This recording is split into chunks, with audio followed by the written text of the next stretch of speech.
Tierification has hit the hotel industry. If you follow my content, you know I talk about tierification in our economy and how the middle has been hollowed out of a lot of the products because companies are increasingly designing products for wealthy consumers that are driving a lot of consumer spending. You see this in airplanes, you see this in streaming services, and also hotels.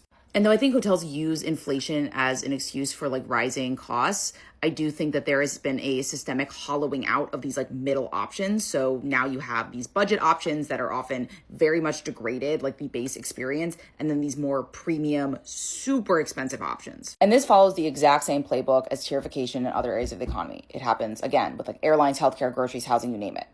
The middle tier gets squeezed, the premium tier gets more premium, the budget tier gets significantly worse, and then the gap continues to widen until there is nothing left in between. Because we live in a capitalist society, companies are going to continue to design their products and services for whoever has the money, wherever the consumer base is. And increasingly, the consumer base is the richest Americans. And this is a really, really great diagram that kind of shows the K-shaped or E-shaped economy and just shows you how stratified so much of our consumer base has gotten. And again, this is how it shows up in your travel budget. If you have money, if you're in the top X% of income earners in America, your experience with travel has probably never been better, right?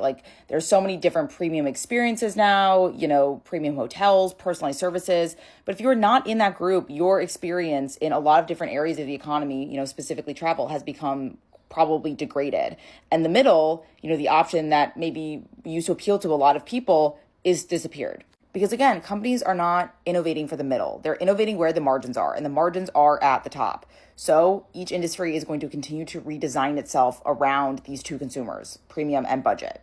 And they will most likely keep degrading the budget option so that you will stretch for premium. And the price differences are quite stark when you take something like hotels. But if you think on a smaller scale, like streaming services, again, a lot of times they'll degrade the base tier, adding ads, etc., and then increase the premium just a couple of dollars so you'll want to stretch. And all of this, the tierification of these services, is very much designed to make you feel like you have to upgrade.